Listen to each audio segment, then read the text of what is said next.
미래는 온체인에서 시작된다. 온체인 심포지움 2025 다음 순서 진행해 보겠습니다. 다음 순서는 패널 토론입니다. 코다 조진석 대표이사님의 모더레이터 진행으로 인피니트 블록 정구태 대표이사님과 원키 리치오 아시아 태평양 지역 책임자님 그리고 발렛 아이라 마케팅 리드님께서 패널로 참여해 주실 예정입니다. 이번 토론의 주제는 지갑, 커스터디 및 보안이라는 주제로 진행될 예정인데요. 이번 토론은 디지털 자산의 안전한 보관을 위해 필요한 규제 기반 수탁 모델과 최신 보안 기술 그리고 기관 투자자 관점의 리스크 평가 기준을 살펴보고 한국의 수탁 규제 변화에 대한 논의까지 이어보겠습니다.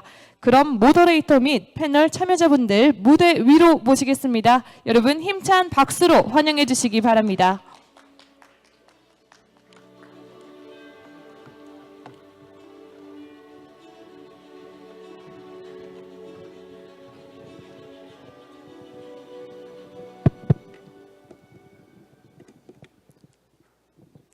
네, 안녕하십니까.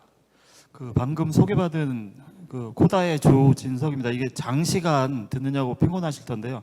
이번 세션은 제가 계속 오늘 하루 종일 들었는 것보다 조금 더 편하게 진행하도록 하겠습니다. 그리고 또 아마 이해하기 쉬운 내용도 많이 나올 거고 또 연사님들이 훌륭해서 제 얘기는 최소화하고 저도 배우고자 하겠습니다. 일단은 코다는 잠깐 설명드리면 해시드하고 KB국민은행이 합작법인을 설립한 가상자산 보관 사업자고요.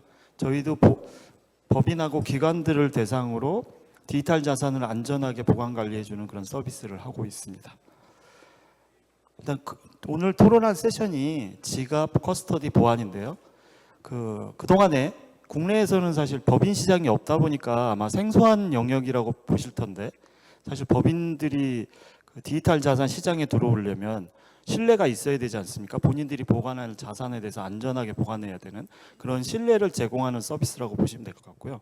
그동안 디지털 자산은 해킹, 투기, 자금 세탁 이 세 가지 단어가 꼭꼭 붙어져 있어서 금융기관이나 제도권에서 가상자산에 대해서 부정적인 시각으로 보유하는 걸 꺼려하고 특히 국내에서는 사실 법인에 대한 거래소 계좌가 발급이 안 돼서 2021년 이후부터는 가상자산을 보유하고 있는 투자 목적으로 보유하는 기업들이 거의 없었던 상황입니다.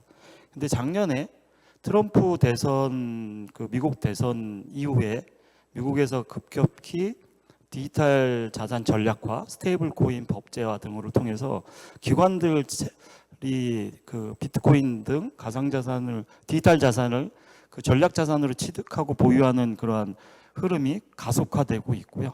이와 더불어서 비트코인 같은 경우에는 현재 ETF로 150만 개가 벌써 지금 기관들이나 ETF로 판매가 되어 있고 글로벌 기업들 특히 미국 기업이 위주가 되겠지만 약 한 140만 개의 비트코인을 지금 매집하고 있습니다. 이러한 상황에서 그럼 이러한 기관들이 디지털 자산을 이렇게 많이 매집하고 관리하는데 저는 규제 변화가 있어서 보관도 하겠지만 많이 보관하고 관리하고 있겠지만 사실 기술적으로 블록체인에 대한 이해도가 기존의 전통 금융기관이나 제도권에서는 어려움이 있었는데 사실은 이 블록체인을 통한 안전하게 보유하고 이전하고 관리가 되고 수 있다는 이런 신뢰를 아마 지금 갖고 있고 그런 신뢰를 바탕으로 기반으로 해서 이제 디지털 자산을 보유하는 성향이 늘었다고 보고 있고요. 그래서 지금 오늘 패널 분들과 함께 실제 이러한 디지털 자산의 지갑, 커스터디, 보안 인프라에 대해서 이야기를 나누고 그래서 실제 운영 중인 서비스 모델, 그다음에 규제 적합성, 기술 혁신을 같이 한번 보고요. 기관들이 이러한 거를 통해서 기관들이 신뢰를 가지고 채택할 수 있는 기준을 이야기해 보도록 하겠습니다. 오늘 패널로 참석해 주신 인피니트 블록의 정국태 대표님, 원키의 아태 총괄 리치오님, 그다음에 발렛의 지아님 각각 자기 회사 소개 간략하게 하고 제가 질문 시작하도록 하겠습니다. 먼저 할까요? 예, 안녕하세요. 저는 디지털 자산 커스터디 수탁 사업하고 있는 한국에서 수탁 사업하고 있는 인피니트 블록의 정구태 대표입니다. 오늘 만나 뵙게 돼서 반갑습니다.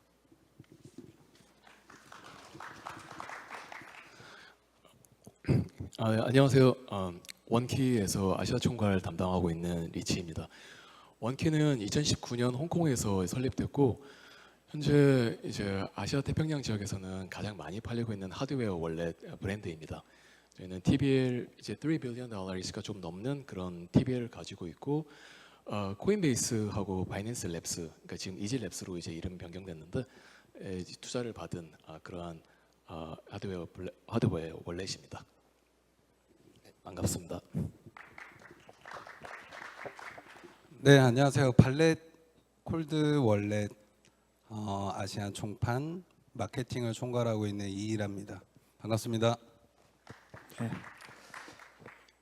네, 먼저 그럼 인피니블록의 정국태 대표님한테 먼저 질문을 드리도록 하겠습니다. 현재 국내에서 상장사들 대상으로 먼저 법인 계좌를 단계적으로 허용하겠다는 그런 방침도 올 2월 달에 금융위가 발표했고 지금 한창 국회에서 디지털 자산 기본법, 스테이블 관련 법안 등 많은 그런 그 법인 시장에 대한 허용 규제가 많이 확대될 예상으로 지금 되고 있는데요. 이러한 상황에서 법인과 기관들이 수요자 입장에서 이 디지털 자산 시장에 안정적으로 진입하기 위해서 아마 사전에 준비하고 검토해야 될 사항들이 있을 것 같은데 어떤 거라고 생각하는지 설명 부탁드리겠습니다. 네, 뭐 다들 아시다시피 우리나라 지금 현재 디지털 자산 시장은 사실 개인이 많이 편중되어 있는 것 같습니다.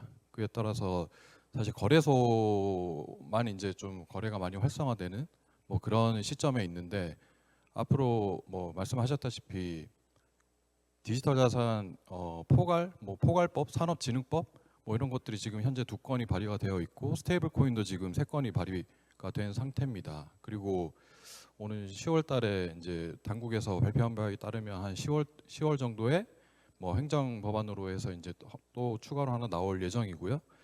그렇게 되면 우리나라는 이제 드디어 제도화 진입 초입 단계에 있다고 이제 뭐 볼 수 있을 것 같습니다. 그렇게 되면 아마 이제 개인 중심의 어떤 시장 구조가 앞으로 이제 법인 시장으로 많이 전환되게 될 텐데 그에 따라서 뭐 저희와 같은 다양한 이제 이런 기관형 서비스들이 많이 좀 필요해지지 않을까 싶습니다. 따라서 이제 뭐 금융위에서도 올 2월 달에 뭐 관련된 법인 시장의 어떤 로드맵을 발표한 바가 있는데 이에 따라서 어떤 법률적인 체계와 그 다음에 어떤 로드맵에 따라가 가지고 앞으로 이제 이 기관 시장으로 빠르게 전환될 것 같은데 기관 시장이 사실 이제 이 그동안은 사실 우리나라에서 별다르게 크게 역할을 못했었기 때문에 앞으로 이제 이 시장에 들어오는 데 있어 가지고 사실 여기 계신 분들 중에서도 이제 기관 담당자분들 많이 계실 것 같은데 그렇게 되면 다양한 기관 서비스들 중에서 어떤 것들을 좀 선택하고 그 다음에 서비스를 이용해야 되는지 많은 고민이 있으실 것 같습니다. 당연히 이제 개인 시장하고 법인 시장은 좀 확연히 차이가 있는 거고요. 법인 시장은 사실 이제 법인은 자연인처럼 이제 한 명이 아니기 때문에 다양한 좀 내부 통제와 그 다음에 안전한 그 체계 관리 같은 것들이 이제 반드시 선행돼야 되고 사실 저희 같은 뭐 코다나 저희 같은 인피니블록 같은 경우에는 기관이나 법인을 위한 그런 커스터디 서비스를 구현을 했고 지금 현재 이제 운영을 하고 있습니다. 그래서 기본적으로 이제 한국에서는 당연히 바스프 라이센스를 필요로 하고 그 외에도 뭐 다양한 인증이라든지 아니면은 뭐 SOC 같은 회계 기준 같은 것들도 명확하게 가지고 있는 그런 기업들을 아마 선택을 해야 될 것 같고 그 외에도 앞으로는 이제 뭐 회계 기준이라든지 뭐 이런 것들도 아직은 이제 사례가 다양하지 않기 때문에 그런 것들은 점차 이제 규율체계를 좀 맞춰가면서 좀 진행을 해야 되지 않을까 생각이 듭니다. 네, 이상입니다. 네, 뭐 여러 가지 법인들이 준비할 사항을 말씀을 주셨는데요. 참고로 지금 올 초에 금융위가 하반기부터 상장사를 대상으로 해서 2단계 단계적 허용했는데 사실 금융위 내부에서도 많이 준비하고 있습니다. 은행들이 준비할 사항, 그다음에 거래소가 준비할 사항, 그다음에 상장사들이 가상자산을 취급하고 보관할 때 해야 될 그 가이드, 그다음에 커스터디 사업자가 할 가이드, 이 네 가지 영역에 대해서 심도 있게 진행을 하였고요. 저도 거기 실무 TFT에 참여해서 그 많은 논의를 하면서 많이 구체화가 돼 있으니 아마 그 가이드를 보고 따라서 하시면 법인들이 이 가상자산의 시장에 매입이나 보유하는 데 어려움이 없을 것 같다, 이렇게 좀 말씀드릴 수 있고요. 다음 원키의 리치오님한테는 말씀드립니다. 이렇게 법인들이 그 디지털 자산을 보관하려면 여러 가지 방법이 있습니다. 이렇게 저희처럼 전문 커스터디 기관을 이용하는 방법, 자체 월렛을 이용하는 방법 여러 가지 있을 텐데, 그 기관들이 디지털 자산을 하드웨어 지갑에 보관할 때 개인 사용자하고는 아마 다를 겁니다. 왜냐하면 개인 자금하고 법인 자금 다르기 때문에 가장 큰 차이점이 무엇이고 도전 과제는 무엇이라고 생각하시는지 말씀 부탁드리겠습니다. 네, 아까 이제 조진석 대표님께서 모두에 말씀하신 것처럼 그 크립토 산업이 해킹에 굉장히 좀 많이 얼룩져 있다 보니까 어떻게 디지털 자산의 보안을 좀 향상시킬 수 있을 것인가에 대한 고민이 처음부터 이제 크립토 산업의 초기부터 이제 계속 되어 왔고요. 약간 이제 안 좋은 소식을 조금 말씀드리면, 어저께 제가 봤더니 이제 npm 패킷이 대규모로 탈취를 당했다는 기사를 봤어요. npm 패킷이 대규모 탈취당했다는 얘기는, 이렇게 말하자면 이제 비유를 하자면 뭐 식자재 공급 업체가 공급을 하고 있는 식재료에다가 독을 푼 거나 마찬가지인 거죠. 그래서 실제로 이제 개발자들이 뭐 디앱이라든가 웹사이트를 개발할 때 사용하는 그런 코드 라이브러리에다가 악성 코드가 지금 심겨져 있는 상태여서, 그러면은 그걸 사용하게 되는 이제 유저들은 앱이나 이제 웹사이트를 사용하는 유저의 입장에서는 이제 자기가 자산을 지갑 A에서 자기의 지갑 B로 옮긴다고 생각했는데, 실질적으로는 그게 아니라 해커가 미리 몰래 심어둔 그 해커의 지갑 주소로 그 전송을 하게 되면서도 하고 있는 줄도 모르고 그거를 전송하게 되는 그런 일도 충분히 발생할 수가 있어요. 이게 소프트웨어 월렛 안에서는 그거를 알아내기는 극히 어렵고, 이제 하드웨어 월렛에서는 하드웨어 월렛은 물리적으로 이제 오프라인 상태이기 때문에 하드웨어 월렛에서는 그게 막을 수가 있습니다. 그래서 이제 아까 조 대표님께서 질문 주신 것처럼 개인이나 기관이나 하드웨어 월렛을 쓰는 이유가 그런 이제 뭐 완벽까지는 아니더라도 상당히 이제 완벽에 가까운 그런 보안을 위해서인데, 개인과 기관의 이제 하드웨어 월렛 사용에 있어서의 차이점은 크게 두 가지입니다. 그런 이제 시드 구문이나 프라이빗 키를 누가 보유하고 관리를 하느냐, 또 두 번째는 트랜잭션을 할 때 그 거래를 승인을 누가 하느냐. 개인 같은 경우는 당연히 이제 개인이 혼자서 그것들을 다 하고 책임도 개인이 혼자 집니다. 그러나 기관 같은 경우는 기관에는 책임자가 이제 복수의 책임자가 있죠. 그래서 복수의 책임자가 같이 프라이빗 키를 보유 및 관리를 하고, 그리고 트랜잭션도 같이 이제 보통 서명을 해요.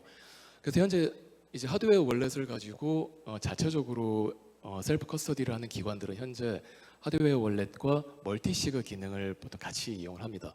멀티시그는 이제 아시는 것처럼 각각의 이제 복수의 책임자가 온전한 프라이빗 키를 다 가지고 있고, 다만 이제 트랜잭션을 일으킬 때 각각 서명을 다 하는 거예요.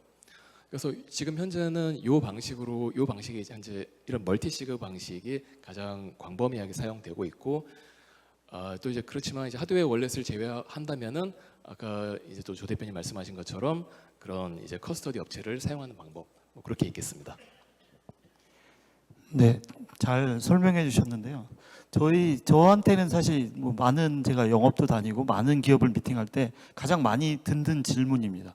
아니 그냥 메타마스크 그냥 공짜로 깔면서 쓰면 되지, 왜 비싸게 돈 내고 뭐 이렇게 전문 커스터디를 받느냐 막 이러는데, 제가 설명하는 건 딱 하나예요. 뭐 개인도 열심히 잘 관리하실 수 있는데 법인은 자기 자금이 아니거든요. 회사 자금이거든요. 그리고 법인이기 때문에 회계의 투명성, 그리고 자기의 입출금의 거래 내역의 증빙성 막 이런 것들이 필요한데, 이거를 셀프 커스터디 하면서 입증하기가 무진장 어렵습니다. 그거를 다 회사 내에서 입증을 해줘야 돼요.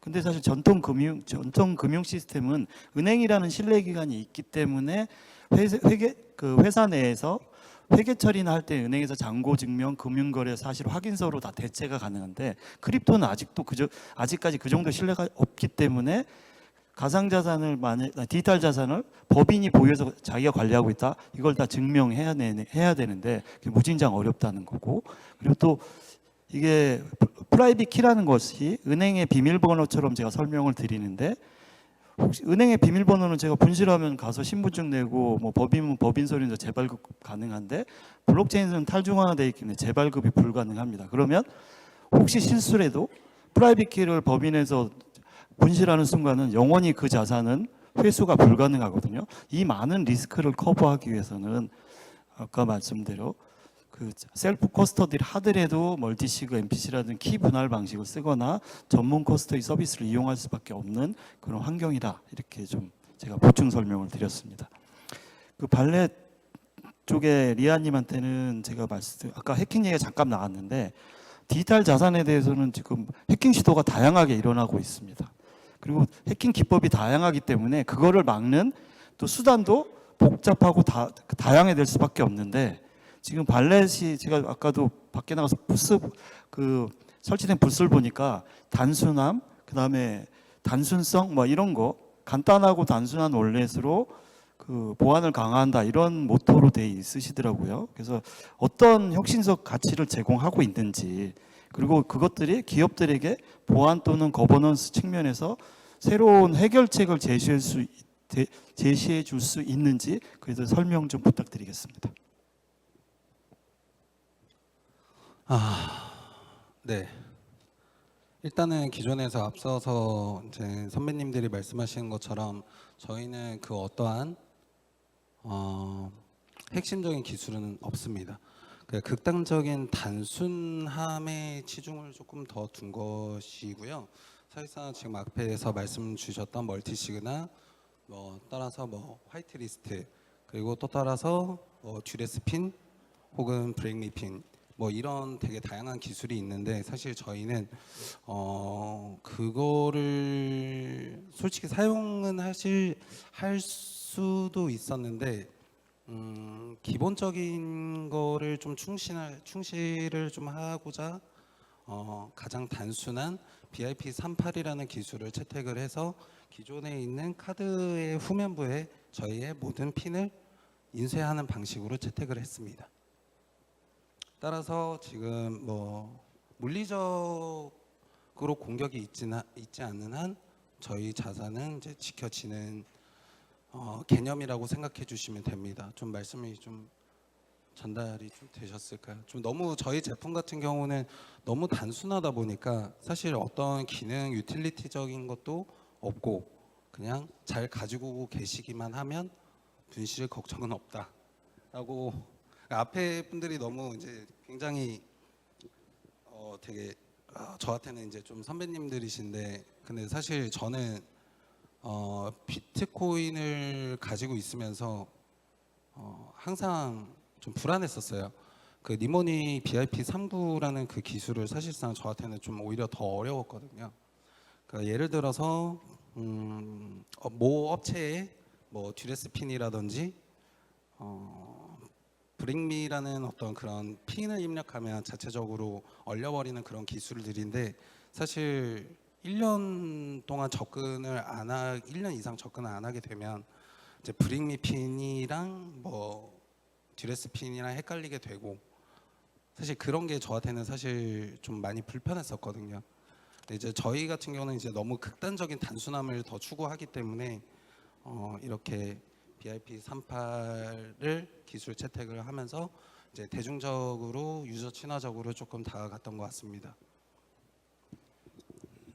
네, 리안님께서 아마 제가 보기엔 경험에 우러나서 아마 그런 것 같은데, 저한테 미리 주실 자료 중에 지금 본인이 2013년부터 비트코인을 보유하고 계셨대요. 제가 중간에 파셨으니까 이게 나왔겠죠. 계속 가셨으면 안 나오셨을 것 같은데. 네, 그리고 그 2013년에 비트코인을 보유한 계기하고, 또 보니까 마운트 곡스 아시죠? 일본의 최대 그 당시에 거래소인데 해킹 사고 났었고, 그리고 작년부터 그 피해자 보상이 되고 있는데 그 얼마나 받으셨니? 그 에피소드 잠깐만 얘기해 주시면 고맙겠습니다. 네, 결론적으로 말씀을 드리면 일단은 보상은 아직을 받지 못하고 있는 상태이고요. 보상을 받았으면 아마 지금 네, 좀 굉장한 보상을 받았을 것 같은데 일단은 비트코인을 안 지는 지금 뭐 12년도부터 군대 전역하고 나서 알게 되었는데 사실 비트코인을 마운트곡스를 처음으로 접하게 됐고 뭐 11년도에 사실 마운트곡스가 해킹 사건이 한번 미세하게 있었어요. 네, 마운트곡스 그때는 뭐 그냥 기관적인 뭐 사이클적으로 봤을 때는 4년 조정이 3년 조정 뭐 1년 상승이라고 하는데 그냥 그런 대로 흘러가는가 보다 하고 이제 비트코인을 60개 정도를 그냥 거래소에다가 수탁을 해 놓은 상태고 이제 14년도에 좀 비극의 순간이 저한테 찾아왔던 거죠. 사실 이게 거래소도 사실 그러니까 핫 월렛을 쓰거든요. 근데 지금은 어느 거래소도 핫 월렛을 쓰는 거래소는 없을 거라고 전 생각을 하고 있습니다. 그래서 이제 콜드 월렛을 굉장히 좀 주의 깊게 보고 있고, 근데 콜드 월렛이 진짜 안전하냐? 저는 그것도 아니라고 봐요. 결국 저희 거도 그렇고 다른 경쟁사는 뭐 콜드 월렛 회사든 핫 월렛이든 소프트 월렛이든 그거는 결국 자기 핀을 잊어버리면 그거는 나의 비트코인이 아니기 때문에 그냥 보관법에 따라서 조금 더 강화를 하는 게 조금 더 좋지 않나 하는 생각을 하고, 그리고 이제 뭐 거래소는 절대 여러분의 코인은 아닙니다. 마운트곡스를 제가 최대 피해자라고 말씀을 드리진 못하는데 그 당시에 비트코인을 제가 가지고 있는 개수는 320개였습니다. 지금 환산하면 어마어마하죠. 근데 뭐 중간에 분명히 팔았을 거예요. 근데 저는 항상 고점에는 못 팔았어요. 그거는 확실합니다. 22년도 하반기에도 팔았었고요. 18년도 빙하기 때도 팔았고요. 계속 욕심 때문에 뭐 잘 못 팔았습니다. 네, 이상입니다. 네, 경험에서 우러나오는 것 때문에 콜드월렛을 신봉하는 게 됐습니다. 진짜 그 뼈저리게 한번 느껴보셔야 돼요. 여기 분들 아마 개인 지갑 거의 없으실 건데 한번 옮겨보시고 그때 비트 2개 옮긴다 할 때 얼마나 살떴는지. 왜 검증을 안 해주거든요. 우리가 인터넷 뱅킹이나 은행 가서 뭐 CD ATM기에서 하면 보여주잖아요. 상대방의 계좌가 맞냐. 근데 이건 없어요. 그냥 갑니다. 그냥. 네, 그래서 테스트 항상 이제 좀 하시는 분 습관적으로 최소량으로 페인 테스트하고 0.0001개 한번 보내보고 하는데 사실은 그 보내는 가스비 수수료가 더 나가죠. 이제 그래도 할 수밖에 없는 거죠. 아무도 검증 안 해주니까.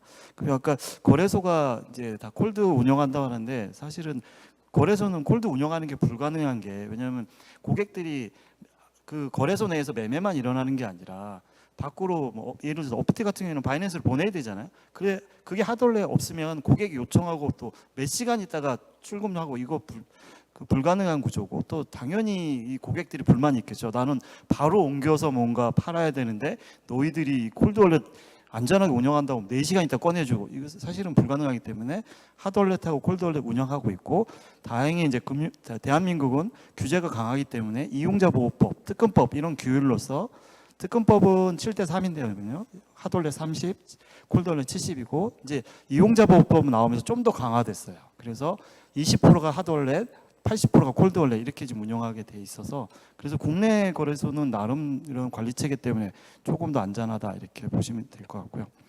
그리고 정국대 대표님한테 질문 하나 더 드리는데, 사실 여기 외국에서 오신 분도 있지만 대한민국이 거래량 기준으로 보면 뭐 업비트 빗썸에서 보면 전 세계 거래량의 뭐 2위, 3위까지도 갈 때가 있지 않습니까? 근데 사실 안타까운 게 다 개인 거래거든요. 개인 거래다 보니까 거래소의 매매만 일어나지 이게 밖으로 빠져서 생태계로 해서 산업화되는 건 전혀 없어요. 그러니까 산업적으로는 사실 대한민국이 엄청 낙후돼 있다고 제가 감히 말씀드리고, 저희가 이제 여기에 커스터디 사업자들 뭐 이렇게 라이센스 받은 분들 회사도 여러 곳 아시지만 다 상황이 이렇게 뭐 녹록지 않은 상황이거든요. 왜? 시장이 없으니까요. 이분들이 사업을 잘못한 거 아니에요. 시장이 없는데 좀 더 미래를 보고 먼저 진입을 했는데 시장이 안 따라와서 지금 어려운 점이 있는 거고, 그래서 사실 국내에서는 지금 막 제도화되는 걸음마를 떼는 그런 상황이고요. 법인 시장이나 기관들이. 근데 사실 미국이나 선진국에 보면 그런 업체들은 벌써 여기 저는 감히 비트코가 제 경쟁사라고 하는데 거기 유니콘 기업을 해봤어요. 저희 자본금 요번에서 조금 뭐 증자가 돼서 많이 올라가긴 하겠지만 글로벌의 많은 산업 영역 거래소 업비트 빗선 빼고는 글로벌하고 경쟁력이 없다고 보거든요. 그래서 지금 많은 그 글로벌의 이 디지털 자산 생태계에 다 그 리더를 갖고 있는 그러한 그 업체하고 국내 커스터디 업체가 이제 막 시작하는데 기관과 법인들은 신뢰를 얻어야 되잖아요. 그리고 안착을 해야 되고 이럴 때 해외에 있는 업체들과 비교했을 때 좀 빠르게 보완이나 강화해야 될 부분이 어떤가라고 생각하시는지 설명 좀 부탁드리겠습니다.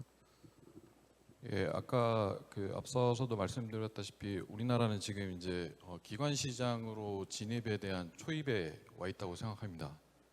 앞으로 이제 우리나라 시장은 제가 항상 주장하는 거는 이제 해외 미국 같은 경우에 대표적으로 이 기관과 이제 개인의 비중이 한 8대2 정도 되는데 우리나라는 지금 거의 기관은 없는 시장인 거죠. 근데 이게 공교롭게 조금 비교를 해보자면 주식시장의 비중하고 좀 비슷한 것 같습니다. 그렇게 대입을 하다 보면 우리나라도 이제 한 5대5 정도 될 거라고 이제 예상을 하는 거죠. 그래서 그렇게 되면 이제 저희 같은 회사 기관을 대상으로 하는 서비스들의 어떤 수요와 그 니즈가 좀 더 많아질 거라고 생각하고요.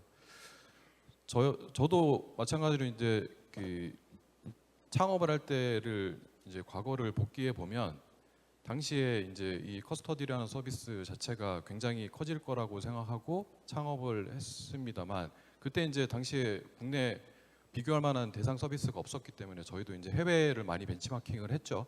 그때도 이제 뭐 비꼬라든지 아니면 파이어블록스 같은 서비스들을 봤는데 사실 그때만 하더라도 저희가 충분히 뭐 소위 좀 비벼볼 만하겠다, 충분히 따라갈 수 있겠다라고 생각했는데 결국에는 격차가 엄청 커져 버렸습니다. 그들은 아까 조 대표님이 말씀하신 것처럼 지금 이제 뭐 유니콘을 넘어서 데카콘으로 향해 나아가고 있고 우리나라 시장은 이제 막 개화를 하려고 하는 뭐 이런 상황 속에서 굉장히 좀 격차가 크다고 볼 수가 있을 것 같고요. 그래서 그 격차는 그러면 과연 어디서 나오느냐? 기술적인 격차도 있지만 사실 저는 경험적인 격차가 굉장히 크다고 봅니다. 저희는 다양한 사실 한국에서조차 지금 제대로 법인을 지금 경험하지 못한 상태에서 사실 또 해외로 나가는 것은 사실은 뭐 더 큰 도전인 거고요. 아직 그 정도는 가지도 못한 거고 한국에서 이제 다양한 저희도 이런 각계 어떤 저변에 있는 다양한 법인들의 자산을 수탁하고 그다음에 그 경험치를 쌓으면서 저희도 이제 좀 더 고도화해 나가고 그리고 지금 이제 앞으로 법이 나오게 되면 그동안에 이제 굉장히 보수적으로 봤던 어떤 수탁업에 대한 개념 정의도 좀 더 확장돼서 저희가 좀 더 다양한 서비스를 앞으로 좀 펼치지 않을까라고 생각을 하고 있습니다. 그래서 여기 뭐 개인 투자자로서 이제 참석하신 분들도 많으시겠지만 기관에 계신 법인에 계신 담당자 분들이라고 하면 이런 이제 법인을 위한 커스터디 서비스들도 한번 들여다보시는 게 좋지 않을까라고 생각을 합니다. 네, 이상입니다. 네.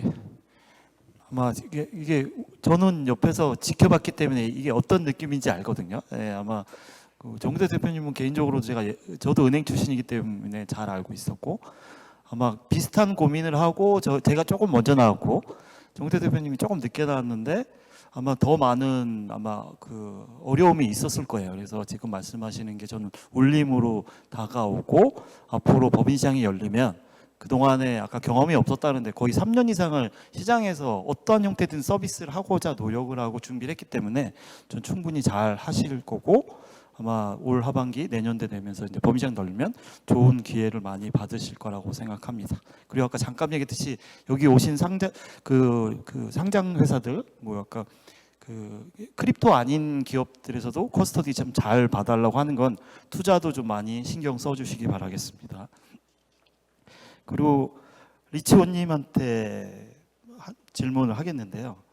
사실 뭐 저도 많은 질문을 받는데 사실 블록체인이 탈중앙화되는 거잖아요. 근데 사실 커스터디나 이 보안은 철저하게 중앙화된 서비스예요. 사실은 모든 키를 저희가 다 갖고 있고 고객은 그냥 저희가 준 웹2 서비스의 화면으로 출금 요청하고 잔고 확인하고 잔고 증명하고 이런 거예요. 모든 거는 다 커스터디 사업자가 갖고 있어요. 완전 중앙화된 거거든요. 그래서 그런 질문을 많이 받아요. 아니 블록체인이 탈중앙화가 돼 있는데 아니 너희들은 사용자 통제를 철저히 한다? 이게 이율 배반인 거 아니냐 하면서 기관용 디지털 자산 보안 솔루션은 어떤 방향으로 좀 발전해야 되는 건지 탈중앙화를 좀 추구하면서 사용자 통제 방향을 가야 되는 건지 아니다 무조건 안전한 게 최고다 하에 가는 건지 그래서 항상 보안성과 편의성이 상충되고 서로 같이 갈 수는 없잖아요. 그런 상황에서도 끝없이 고민을 해야죠. 사업자는. 그래서 탈중앙화의 가치를 이 보안성과 편의성의 가치를 놓고 어떻게 균형을 맞춰 나가고 계신지 이거에 대해 설명 좀 부탁드리겠습니다. 예, 좋은 질문 감사합니다. 일단은 현재 이제 기관의 입장에서는 실질적으로 자체적으로 셀프 커스터디를 하기가 이제 여러 가지 녹록치가 않아요. 지난 2월에 이제 바이빗 이제 해킹 사건을 봐도 알지만 바이빗 같은 경우는 이제 하드웨어 월렛을 가지고 멀티시그 기술을 사용을 했었어요. 이제 근데 그거 자체는 괜찮았는데 이제 물론 이제 해킹을 당한 이유는 조금 다른 거지만 그래서 이제 많은 기관에서 실제 이제 파이어블럭스 같은 이제 그런 커스터디 업체의 서비스를 사용하는데 예를 들어 파이어블럭스 같은 경우는 현재 MPC 월렛 솔루션을 제공을 합니다. MPC 월렛 솔루션은 하나의 프라이빗 키를 이제 여러 개로 쪼개 가지고 그 프라이빗 키 조각들을 각 책임자가 가지고 있는 거예요. 근데 이제 조 대표님 방금 말씀하신 것처럼 상당히 중앙화되어 있다라는 얘기는 그 쪼개진 프라이빗 키 조각 중에 하나를 커스터디 업체가 또 가지고 있어요. 그래서 사실 여기서 이제 하나 좀 문제가 생기는 게 그러다 보니까 이게 야 내 프라이빗 키를 왜 네가 가지고 있어? 게다가 프라이빗 키를 갖고 있다는 얘기는 트랜잭션을 일으킬 때마다 사실 커스터디 업체에서 이거를 관여를 해야 된다는 얘기거든요. 그래서 실제 이제 기관의 속성에 따라서 이제 아니 우리는 중앙화된 서비스가 뭐 규제라든가 여러 측면에서 우리에게 맞는다라고 하는 기관도 있겠지만 그게 아니라 우리는 우리 기관은 우리 자체의 어떤 사업적인 특성이라든가 속성 때문에 자체적인 셀프 커스터디를 해야 된다라고 하는 그러한 기관들을 위해서 저희가 생각하고 있는 거는 역시 MPC 월렛 솔루션인데 다만 파이어블럭스 같이 중앙화된 MPC 월렛이 아니라 탈중앙화된 MPC 월렛 솔루션을 저희는 나아가야 할 방향으로 보고 있어요. 그 탈중앙화된 MPC 월렛 솔루션은 이제 파이어블럭스와는 다르게 그 하나의 프라이빗 키를 조각을 내지만 그 조각된 것을 원키가 가지고 있지 않습니다. 모든 조각난 그 프라이빗 키의 조각들은 이제 기관에서 소유를 하고 있고 그리고 트랜잭션을 일으킬 때는 중앙화된 서버가 필요하지 않아요. 그리고 기관에서 가지고 있는 기기들끼리 직접 통신을 하게끔 합니다. 사실은 이게 구현하기가 만만치 않은 기술이에요. 그래서 저희도 내부적으로 이제 굉장히 많은 지금 검토를 하고 있고 아직 이제 개발 검토를 하고 있는 단계이고 그래서 지금 이제 원키를 비롯한 대부분의 메이저 하드웨어 월렛 업체들도 아직까지는 탈중앙화된 형태의 MPC 월렛 솔루션을 내놓고 있지 않는 이유가 이제 그런 거라고 저희는 생각을 합니다. 네, 제가 우문을 했는데 현답을 주셨네요. 사실 정답은 없어요. 그 블록체인의 디지털 자산을 각 기업마다 어떤 형태로 단순 보관이냐, 이거 사업 목적을 운영하느냐에 따라서 보관 방법이 달라져야 돼요. 100% 콜드 월렛에 완전히 키를 프라이빗 키를 보관하는 것 있고, 아까 핫월렛 쪽에 있으면서 안전하게 구현하고자 노력하는 방법이 있고, 그걸 겸해하는 방법이 있고, 정답은 없습니다. 그러니까 회사 내에서 담당자들이 끊임없이 고민을 하셔야 되고, 물론 그 고민할 때 여기 있는 전문 회사들하고 협의하면 더 뭐 솔루션이 빨리 나올 것 같고요. 그 이제 마지막 질문일 것 같은데 저기 그 발렛 올렛 쪽에 제가 마지막으로 리아님한테 말씀드리겠습니다. 현재 지금 해커들이 타겟 1순위가 전통 금융사가 아니에요. 지금 왜 그 크립토를 취급하는 거래소, 뭐 재단, 그다음에 브릿지, 디파이 쪽에 왜 거기를 해킹하면 그냥 토큰 해킹하면 전 세계에서 가서 뭐 스와브라든지 거래소 올리든지 이거 현금화하기 너무 쉽거든요. 그래서 아까 자금 세탁 뭐 그다음에 범죄에 악용하기 좋다고 해서 해커들의 타켓 수단이 사실은 크립토 쪽이라고 봐요. 그래서 보안이 너무너무 중요한데 그래서 보안의 근데 위협이 메인넷을 집도적이게 불가능하니까 대부분 재단이나 이제 크립토 영역인데 그 보안 의식이 낮은 쪽에 공격을 하겠죠. 근데 이 공격도 기술적인 공격하는 게 아니라 최근에는 다 인적 그다음에 그 사회 공학적인 공격이라서 APT 공격이라고 그 보안 책에서는 얘기하는데 지속적으로 담당자를 모니터하면서 걔한테 이메일 보내고 뭐 이런 거예요. 그 친구가 어떤 동호회 활동이나 취미를 좋아하면 그거에 맞는 계속 이메일을 보내서 열람하거나 클릭할 수 있게 만드는 건데 대표적인 예 중에 올 25년도 5월 달에 코인베이스가 해킹 사고가 났어요. 개인정보가 유출이 됐어요. 근데 사실 알아봤더니 코인베이스의 시스템을 DB를 턴 게 아니라 그 인도의 현지에 외주로 있는 기업체의 직원, 개인정보 업무를 담당하는 직원을 뇌물을 줘갖고 그 직원을 통해서 데이터를 빼낸 거거든요. 이거 우리가 전통적으로 생각하는 해킹 방법이 아닌 거죠. 이런 것처럼 사실은 보안 솔루션만으로 해결되지 않는 이러한 그 보안 위협에 대해서 콜드 월렛, 그 발렛 쪽에서는 어떠한 철학을 가지고 대응을 하시는지 그거에 대한 설명 마지막으로 좀 부탁드리겠습니다. 33초가 남았는데 어떻게 답변을 드려야 될까요? 일단은 사회화 공격성을 최소화하기 위해서 인터넷과 단절을 시켰습니다. 저희는 뭐 딱히 큰 기술은 없고요. 저도 선배님들처럼 많은 기술을 발표할 수 있는 그런 인재기는 한데 사실 저희 회사는 가지고 있는 게 없습니다. 다만 단순성에서 올라올 수 있는 올라올 수 있는 보여줄 수 있는 게 최고의 보안이라고 생각을 하기 때문에 지금 이 자리까지 오게 됐고 사실 어떤 그냥 핫 월렛이든 콜드 월렛이든 저는 그냥 개인 키는 사실 분실 위험은 항상 노출이 되어 있다고 봐요. 오픈 소스에서도 하루에 공격당한 게 공격 횟수가 3만 회입니다. 정말 공격이 많이 들어와요. 근데 우리는 적어도 핫 월렛처럼 연결은 시켜두지 말고 물리적으로 분리시켜두자. 이 키만 제대로 쥐고 있자라는 저희 발렛의 철학입니다. 이상입니다. 1분 초과됐습니다. 네, 제가 보기엔 제일 어려운 질문이었던 것 같아요. 저도 답변하기 어려운 내용인데 일단 발렛 쪽에서는 저 아까 잠깐 들었는데 되게 지금 회사 분위기가 그런 것 같아요. 시리어스하게 자기의 내부의 회사의 그런 아키텍처나 상세한 거에 대해서는 아마 좀 공개 꺼려하는 부분도 있는 것 같아요. 그러니까 이해 좀 부탁드리고요. 지금 마지막으로 이제 시간이 초과돼서 마무리를 하도록 하겠습니다. 네, 저희 그 디지털 자산이 그 생태계가 거래소만 있지 않고 사실 다양한 플레이어들이 시장에 있다는 걸 꼭 이해해 주시고 그 시장 그런 플레이어들이 법인이나 기관들이 들어와야 제대로 좀 활동을 할 수 있는 거고 그래서 크립토 시장이 지금 스테이블 코인 뭐 ETF 막 이런 걸로 핫하지만 그 밑에는 수많은 그 블록체인 인프라들이 있어야지만 가능한 거거든요. 그런 인프라도 좀 살펴보고 오늘 이런 그 토론회가 그런 인프라를 살펴보는데 좋은 계기가 됐으면 좋겠습니다. 이상 마치도록 하겠습니다. 감사합니다.